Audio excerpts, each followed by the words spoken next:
Alright, welcome to yet another video on Women's Cricket Central. It's 1 week into the 2026 Women's T20 World Cup. We've seen a couple of upsets, we've seen a couple of very interesting results, some expected results, and all of those things. But we won't be talking about the matches. Like I promised earlier, we will be talking about trends. What have we observed in the World Cup, and what are some ways we've seen batters get out, bowlers bowl, and all of those things, and much more. But before that, Jeet, once again, happy with whatever you've seen so far and excited for whatever's left of the tournament. We are quite happy. It's been a good tournament so far.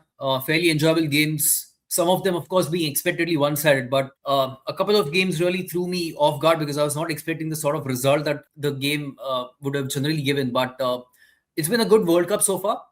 A few fielding mishaps here and there, but that's completely fine. Otherwise, in terms of the general bowling and batting quality, I feel it's been quite good. And we've got a few more exciting lineups now from here on. So yeah, definitely looking forward to this weekend. 100%. And importantly, I mean, we'll definitely dwell into the numbers as well when it comes to that. But we've seen much better parity being restored between batting and bowling, between pace and spin and all of that. So it's been a lot more, I don't know, fruitful, maybe the right word to put. But yeah, I've genuinely enjoyed this, especially after watching 2 months of just, ball smashing, six hitting and four hitting skills being shown on display in the IPL. I think, this is the T20 that I personally enjoy. Again, it's a personal choice, so I'm not going to say that one is right, the other is wrong. So make no mistake.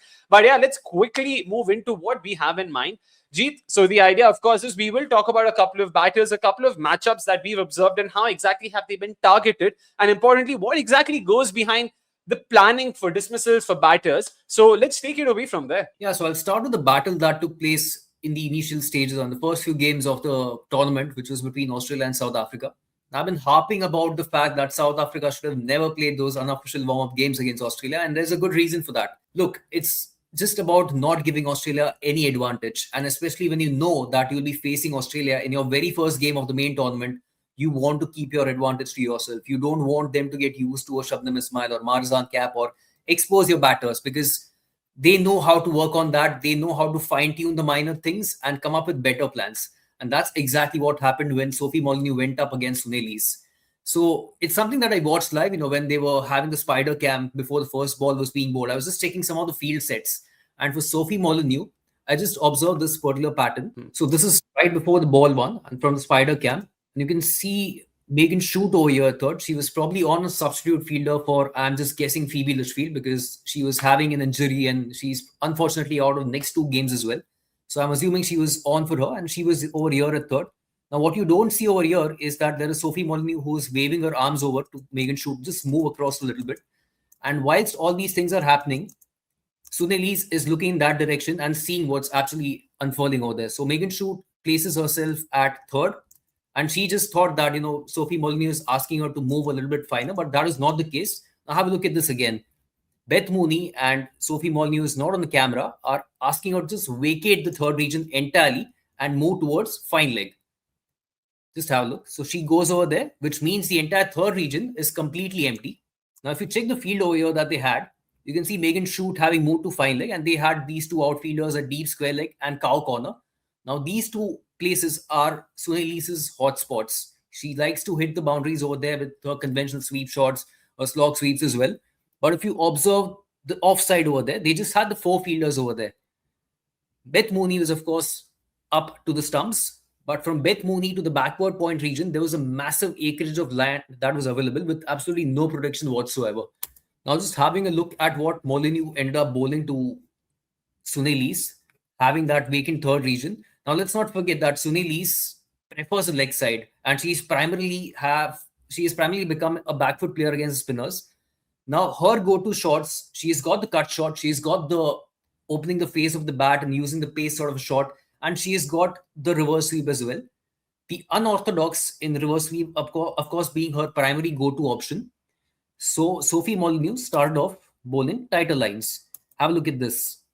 A tight line aimed at the leg stump, and all that Sune could do was present a forward front foot defense. Ball two, there's another quick arm ball at the off stump that forced Sune to cut, but it went straight to the fielder. So now the pressure is mounting slowly. It's not a lot, it's just two dot balls, so that's completely fine. But Sune somewhere identifies that she has to get going. So ball three, she tries to use her feet and get to the pitch of the ball, but Molineux is really good at adjusting her length and ensuring that she doesn't get to the pitch of the ball and go over the infield. Now, this is the time when the pressure has built on Sune Lees and she knows that she has to find a way to score. So before the fourth ball, have a look at this. She's going to take a peek at the leg side because she knows that's her only scoring option if she has to access the outfield and beat the inner circle. Because let's not forget the two outfielders would be square leg and the cow corner. So she takes a look at the leg side. Now, next ball, Molineux goes for an arm ball, which is shorter in length, and that allows Sune Lees to get the one run that she finally wanted. She finally gets off strike. Laura Woolward comes on strike, takes a single, and then it goes back to Sune Lees for the last ball.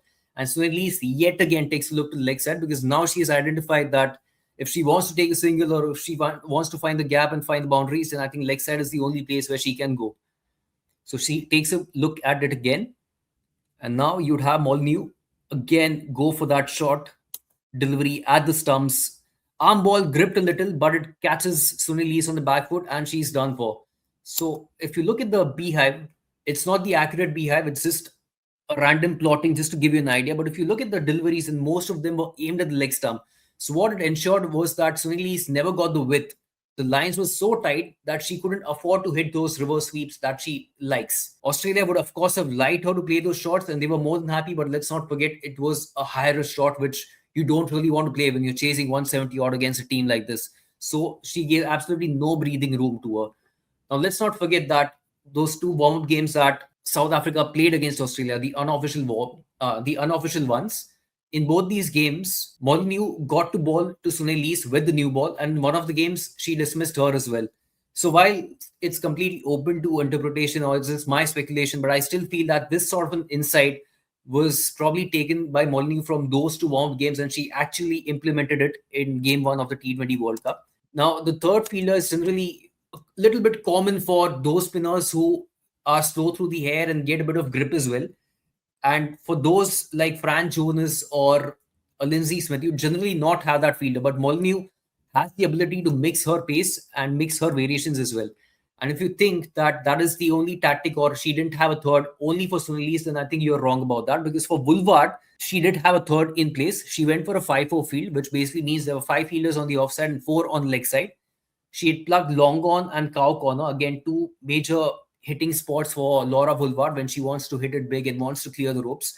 Let's not forget cow corner also being a region where she has been caught a lot. But if you check the leg side and focus upon the square leg fielder, which is up in the circle, clearly means that there is a massive gap. There is no fine leg. Again, just like it was on the offside for Sune Lees towards third, it's a similar sort of scenario for Laura Woolward on the leg side with fine leg region as well.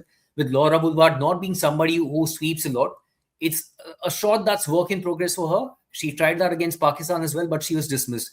So there was massive gap towards the fine leg region, which meant that the fielder who was in the circle at square leg had to be a really quick one. Australia had to play somebody who's rapid, who is good in anticipating, who is good at covering the ground if the ball goes towards fine leg and has good arm as well. Australia, of course, had gone for Georgia Verma over there. Now, let's not forget the first ball that Molineux ball to Laura Woolward. It was again slightly down leg side. She banked upon her drifting towards leg side. It hit, I think Laura Woolward's pad took a bit of bat and rolled towards fine leg. And there was Georgia Verma who was, of course, able to cover the ground really quickly, get to it and just keep it down to 1, which brought Sune Lees on strike, and then she was able to dismiss her.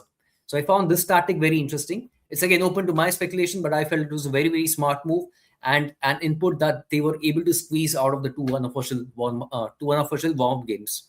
I mean, it's very fair to assume something like that because ahead of the match versus South Africa, Sophie Molineux spoke about how the warm-up matches had actually helped their side and they'd come up with specific plans. And that's not usually going to be the case if you've not played them recently. Though it is fair to assume something like that. But I do have a few questions for you on a setup or a plan like this, Jeet. You spoke about how this was a plan specifically catered to Sune Lees and not Laura Woolward. But why do you think this would have not worked for Laura Woolward? Why do you think they did not try the same plan for both batters? Because, yeah, they could have also tied down, Laura with something like this, right? Yeah, but I think Laura Woolward still has got a very good cut shot upper sleeve and she likes to go through the offside as well. But again, it's as I mentioned, Sophie Molineux is somebody who's very smart at varying her pace and varying her lengths, and she's got the off break as well, along with her arm balls. But knowing that Laura Woolward generally doesn't start off that quickly, especially on a surface like this, it was still better off to pack it in the offside, have the vacant fine leg region, because that is one of the areas that she doesn't access a lot. Unlike Sunil, Sunil is somebody who goes to her sweep shots, who uses her feet and goes towards cow corner. So keeping that particular region empty was probably a lot more sensible. The idea probably was to challenge Lees to access that region, give her the temptation, because she was clearly keeping an eye, as you saw in that particular package as well. She was observing that in that particular region is completely empty. So if she wanted to go for it, it had to be a reverse sweep. And Aussies were really happy with that. You hit that reverse sweep. If you nail it, congratulations, well done, Sunil. You've got 4 runs. But are you willing to do that? Are you really aggressive enough to take on Sophie Molineux in first over itself, chasing 170 odd on a testing pitch? The answer was probably no. So it was a good temptation that they threw to Sunil, and I think she fell for that. And do you think this is a plan that can be replicated by, say, someone like in India, because they take them on next, the day after tomorrow on Sunday, someone like Deepti Sharma or Sri Charni, even like, to try something like this? Yeah, so interestingly, I was just looking back at some of the footage from the bilateral series that India and South Africa had, the 5-game T20I series. So there were quite a few instances of Sri Charni bowling in the power play itself to Sunil, and she also managed to dismiss her time and again. For Sri Charni as well, in a couple of games, they didn't have that fielder over there at third at all. But Sri Charni was someone who was spinning it quite a lot. She's certainly slow through the air more often than not. And what Sunil was doing was she was getting tempted by that flight. She was getting tempted by that pace, and she was using her feet time and again. So against Sri Charni, the tactic that really worked out for the Indian side was the fact that she was using her feet a lot more frequently than she did against Sophie Molineux, or historically done against Sophie Molineux. So just flight it up, be slow through the air.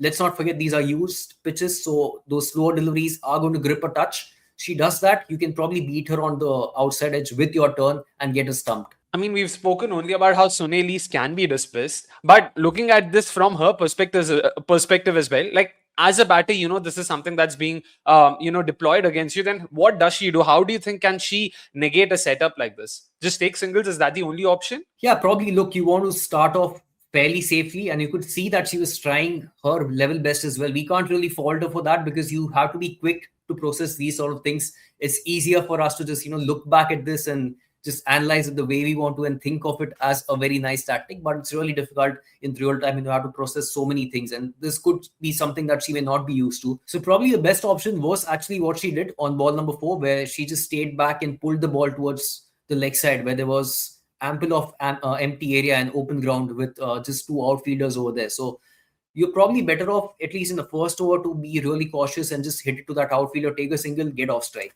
But then as you progress, I still felt that there was a pretty big gap between that square leg fielder and the cow corner, which is something that she could have exploited if she had nailed that gap. And she did get a couple of deliveries. Let's not forget that she had a couple of short deliveries where she went back to pull the delivery, but she just couldn't generate enough power on that. But I still felt that was the right idea from Sunil. Just thinking out loud, then, because you know that the length is going to be slightly shorter, do you think there's any merit in her also considering the option of stepping, down the ground and trying to hit it just straight behind past Sophie Molineux? Because, the length is going to be shorter, so you will be able to leverage that by getting down the ground. It won't be too full for you to not be able to get underneath the ball. But she tried that as well, but she couldn't, because Molineux is a very smart operator, and she just dragged her length straight so she could get to the pitch of the ball to get the elevation.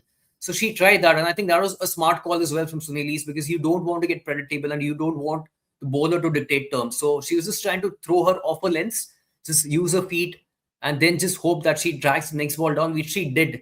But it's just about the execution bit, where I don't think she was able to nail the delivery, nail the shot that she played on the leg side. But I don't think using her feet is that smart an option. It's just that you can throw her off a lens. But I feel Molineux is experienced enough to know what you're doing, and she's just going to stick to her strengths. Interesting, very interesting, because Sunil next takes on India, of course, like we said, and they have got at least 2 spinners, if not 3. We're still unsure of Shriyanka Patil's fitness, at least at the time of the recording. And in case, God forbid, she isn't available, India could consider a Radha Yadav as well, another slow left armer who can take the ball away from Sunil. Of course, I'm not trying to say that she will bowl in the power play, but yeah, India have got the options at least to use against Sunil. Last bit, Jeet, do you think a pacer is also worth trying for something like this, for a tactic like this, or do you think she'll be able to work the pace, just guide it, even if it's very straight? Look, with extra pace, I still feel there is always a threat of it taking the outside edge, and with that extra pace, it's probably going to go towards a boundary. So you generally plug that area against pacers, no matter what sort of pacer it is. I know maybe an in-swinger, maybe you probably won't have a third, but still on safer side, I still feel it's probably better to plug that area when a pacer operates as compared to a spinner, because against a spinner, even if it takes the outside edge, that fielder at backward point can still, make up the ground and stop it before the boundary. All right. So that's that from Sunili's, and at least we got to see, how plans work. We have another plan, of course, in place. It happened during the India-Pakistan encounter. Jeet, you can, of course, start with that too. So the next one that I found really interesting was in the India versus Pakistan encounter, which was in the very first over that Shafali faced against Sadia Iqbal. Now, have a look at this. This was the very first over, and here's the first ball that Sadia Iqbal bowls to Shafali. It's a nice loopy delivery outside the off stump, an off break, slightly slow through the air, and have a look at the length as well and the line of it as well. It's slightly outside the off, and the length is fairly fuller, with the pace being just 78.6, and Shafali stays leg side of the ball and absolutely nails it over the long off for a six. Now, I thought that's a great statement of intent, right? India, Pakistan, ball 1-6. Great start. Now, here's ball number 2. And we see an adjustment right away from Sadia Iqbal. She goes for her arm ball.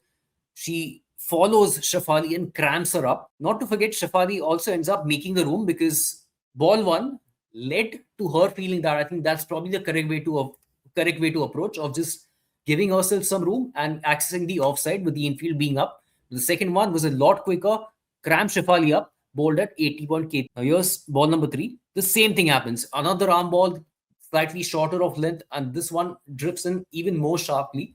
And again, Shafali makes a mistake of moving across, which allows Sadia to follow her and goes even quicker than the first two balls at 82.8. Ball number 4, again, just keep an eye on Shafali's movement. Again, that leg side-ish. What Sadia does is, again, a very sharp delivery, and this is even more towards, or in fact, outside leg stump, which cramps Shafali up. And this ball number 4 turns out to be even quicker than the first 3 balls. So this, I personally thought that, that first ball 6 ended up thinking that, just giving herself some room against a ball like Sadia Iqbal is probably the smart way of approaching against her. But I felt that was probably not the smartest of the things to do. Sadia, let's not forget, has the ability to, vary her pace and bowl those slow ones. But with the new ball, when there is enough of lacquer, enough of shine, you probably just want to rely upon your arm balls, because they are going to drift in a lot more sharply. Once the ball gets older, you probably start varying them a little more with your pace, and you bring in your off breaks in play as well. But with Sadia having, identified this pattern of Shafali just moving out to the leg stump, it became so simple to just bowl her arm balls, vary her length, and just keep following Shafali up consistently. Now here's the ball 5. Again, have a look at this initial movement. She again moves leg side of the ball, tries to give herself some room, and Sadia goes even shorter. Again, a fairly quick delivery, and look at that bounce. And again, Shafali falls for that trap, and she gets an outside edge and is caught by the wicketkeeper Muniba Ali. So I felt that the first ball did more damage than doing more good to Shafali Verma, and Sadia Iqbal, brought about her experience to the fore and was able to identify what Shafali was doing and was able to get the better of her first over itself. Jeet, one thing we also saw was each of those 5 deliveries were aimed to hit in the offside region. Not once that Shafali tried to sort of just, stay her position and try and sort of work it towards the leg side or something.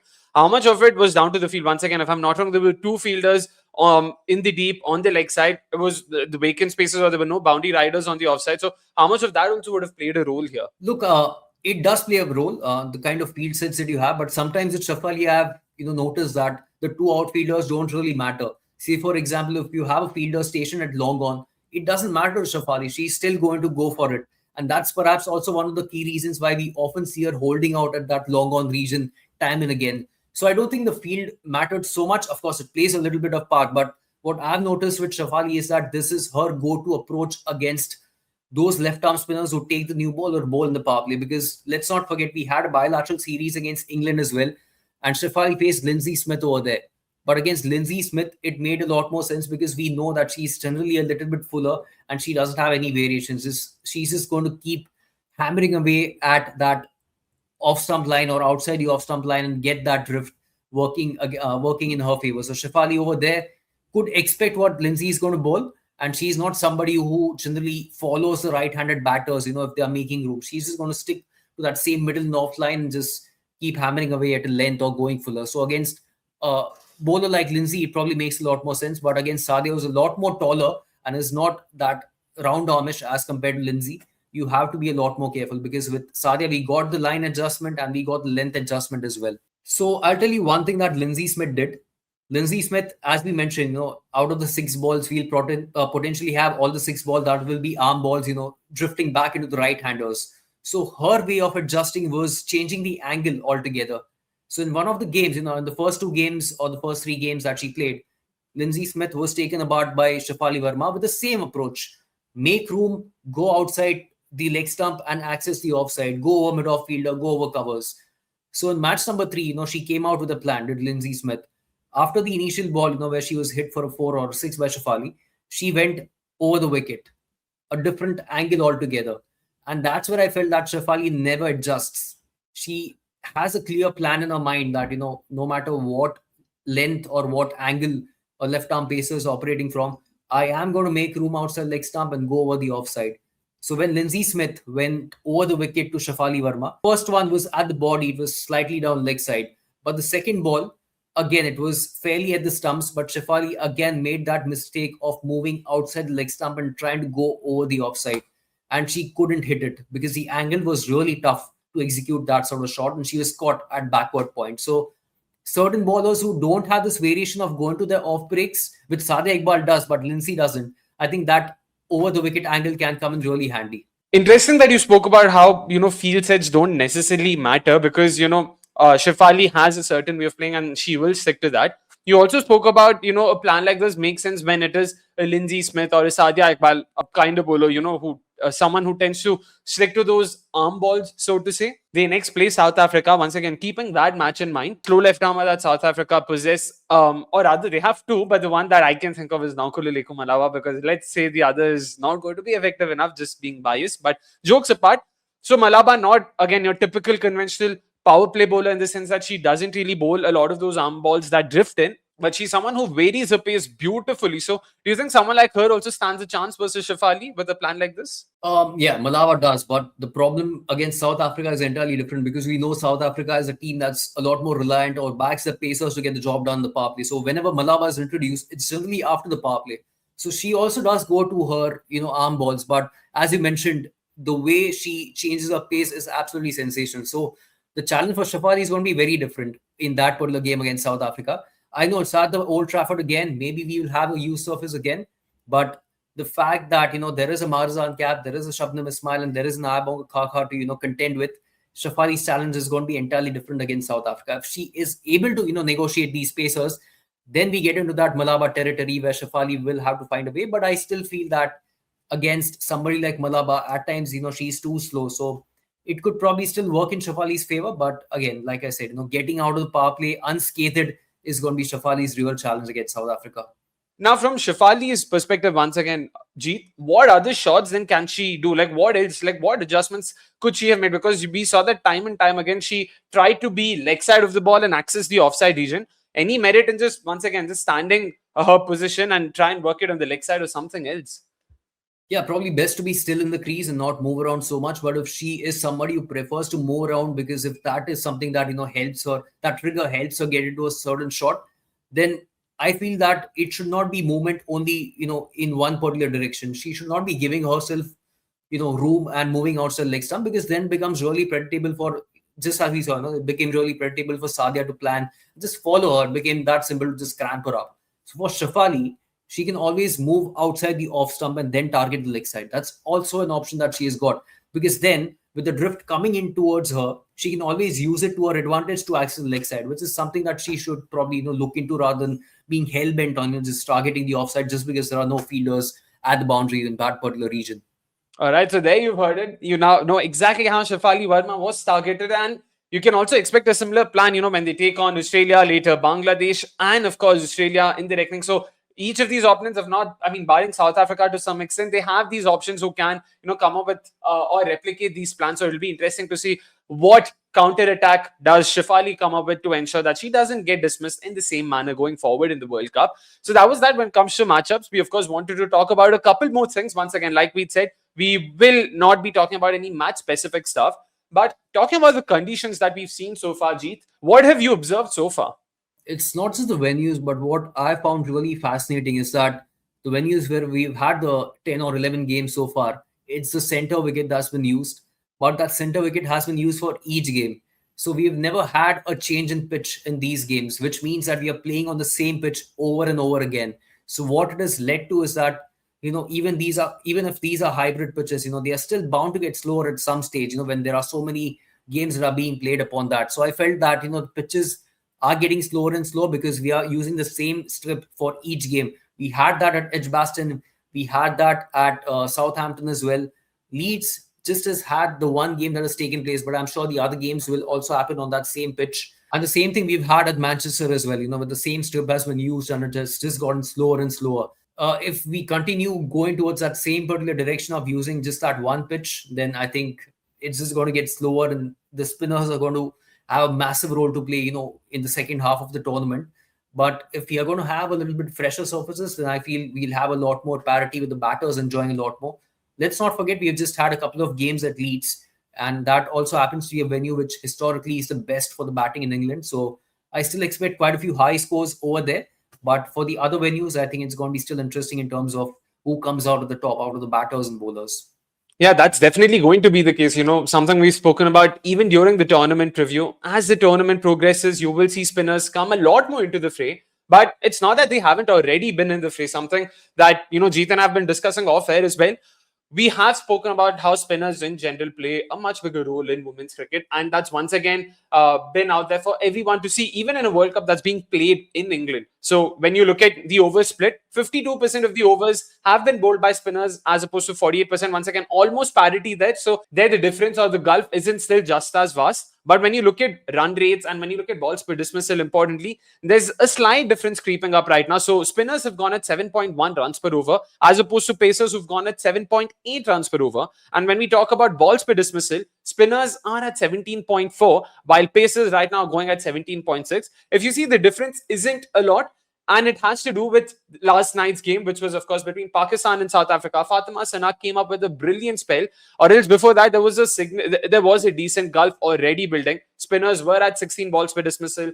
Meanwhile, pacers were at 19.5 balls per dismissal. So, and this is something that's only going to get wider because we will see spinners operate a lot more. So, we spoke about how the number's at 52% right now. I'm expecting this number to hit at least 60 by the end of the group stage, if not more. So, that is one thing to watch out for. And apart from that as well, when you look at how each of the phases have been attacked, the most interesting thing so far has been the fact that power plays so far in the tournament, and of course, we're recording this before the West Indies Scotland fixture, but power plays so far in the tournament have been the slowest phase, not middle overs. And I've split middle overs also into two phases of 5 overs each. So apologies for the complexities, but if you look at it even that way, unfortunately, batters have just not been able to, sort of go through with their shots in the power play. What have you made of that, Jeet? Yeah, I think it could be down to the conditions because we often talk about how there should be a new ball value for the pacers because we are seeing, around 7 to 8 of grass being left on certain surfaces and hybrid surfaces. And basically what you really want out of that is, a bit more bounce, a bit of movement as well, and a decent carry to the wicket keeper. So initially, I feel that swing has played a part in pretty much every game at every venue. So I feel some of the teams have been a little bit tentative in terms of the kind of batters that they've got. Some of them have the aggressive batters who have taken the game on, but others have struggled. So I still feel that kind of surfaces that we've had with a little bit of grass and the new ball value has perhaps led to certain teams starting off really slowly. And once it settles down, once you're out of the power play, they have been much better. But secondly, I still feel even the dimensions have had a lot of role to play in these sort of things because at every venue we are seeing really large pockets diagonally. There is a large pocket towards cow corner and through the offside as well. Similarly, it's pretty large down the ground as well. So I feel when the field spreads out, it has become a lot more simple for some of the quality batters rotate the strike consistently, convert ones to twos, and consistently hit the gaps. So I feel the dot ball percentage could have potentially reduced a lot more than what it generally is in the middle overs. And I feel the dimensions also perhaps would have played a massive part in having these sort of high scoring rates once. Yeah, new ball value has definitely played a big role, but because if you look at the power play further and just split it across the both innings, which is first innings and second innings, power plays in the first innings have been a lot more difficult to bat in, and essentially, which means teams who've opted to bat first, you can see where they're coming from because the surface is at its freshest. New ball, you can try and maximize whatever little juice is available on the surface. But by the time the second innings comes in, you've already seen 20 overs being played, and of course, in some cases, rollers are also used. So the surface has flattened out a bit, which means in the second innings, batting has become considerably easier. And I'm strictly talking about the power play because this trend reverses for the next 16 overs. So it just to give you more context, in the first innings power plays, teams this season or this edition so far have struck at 6.8 runs per over and have lost the wicket every 18 deliveries.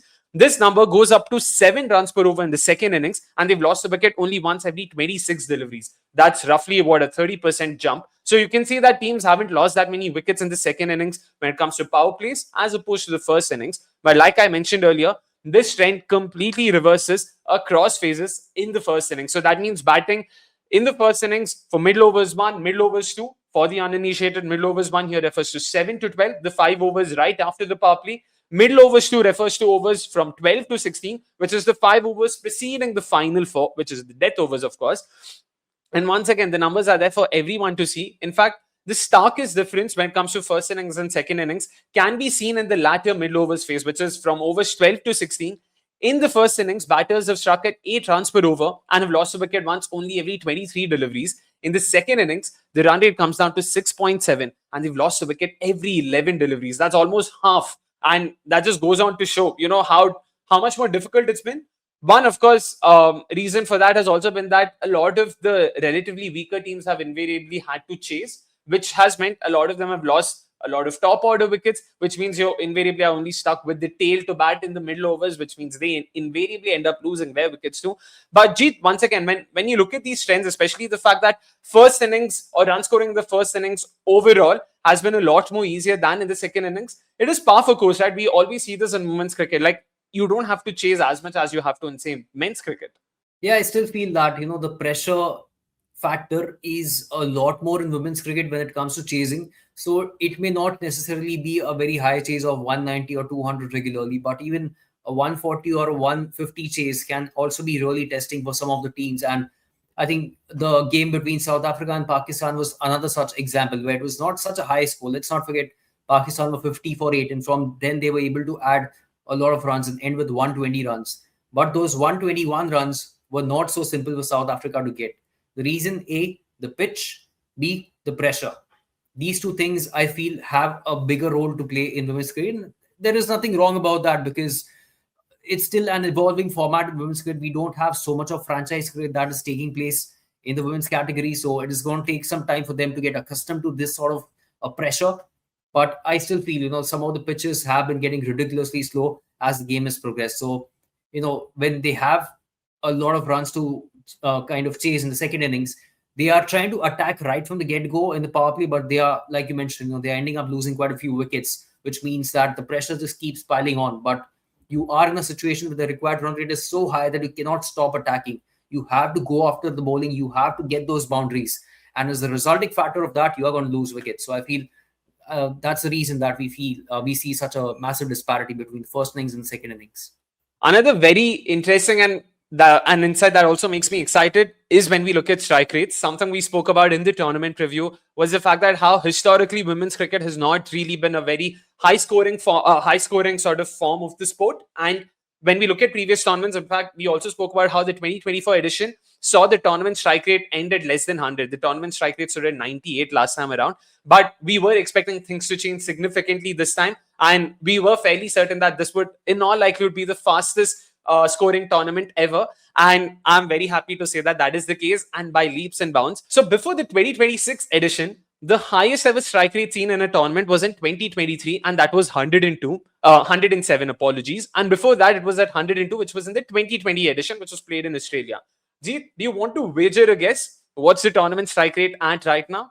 I'm guessing it should be around 120. It's at 124. And that's fantastic because this is something we spoke about, how we can expect a lot more higher scores. And importantly, of course, for those who might be wondering, oh my God, once again, women's cricket is also now going the way of men's cricket where batters will have a lot more opportunities, bowlers might struggle. Bowlers have taken a wicket every 17.4 deliveries, and that is the third best balls per dismissal or the third best bowling strike rate for any edition in the history of the tournament. Of course, we're still talking about numbers till match 11, if I'm not wrong, or match 12, which is West Indies versus Scotland.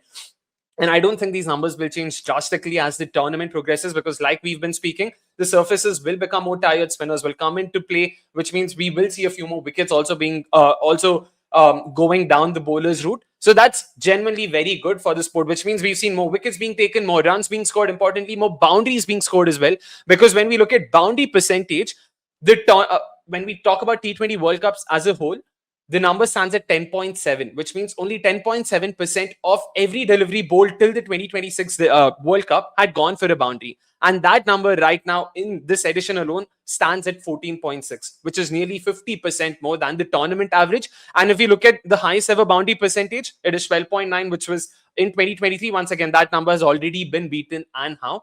Importantly, Jeet, something that I have noticed, something we've spoken about a couple of times in the past, and something on which I've also made a reel. So folks, do check out Women's Cricket Central on Instagram too. Non-boundary strike rate. We're talking about boundaries, we're talking about sixes and fours, but a major change has also been non-boundary strike rate. The wider pockets that you've been harping about have actually aided batters and teams who've been smart enough to understand that you don't need boundaries to win the game. You actually just need to ensure you're not playing a lot of dot balls. Just minimize the number of dot balls, keep rotating strike, and you will ensure that you're winning the game. That number also. So the non-boundary strike rate in the history of T20 World Cups up until this edition stood at 58.5, and that number for this edition stands at 73.4. Again, a 20% rise. Very, very I would want to say heartwarming in some sense, but very, very positive insights these, right? It is quite positive. But yeah, I mean, before the tournament, I expected this to be the highest scoring, World Cup in terms of run rate and strike rate or whatever. But the one thing, like I mentioned, I hadn't really anticipated the same huge surfaces to be used every game, the dimensions to be this big, because in every women's game we are seeing the boundaries being pulled in, so it's around probably 60 meters at best. But having boundary sizes of 70 meters, 71, 72 meters is something I was not really anticipating before the start of this T20 World Cup. So that's really stood out for me. But it's a positive, right? It allows and encourages batters to use their ones, use their twos a lot more. I still feel quite a few batters are still at going for the big shots, and that is sixes in particular.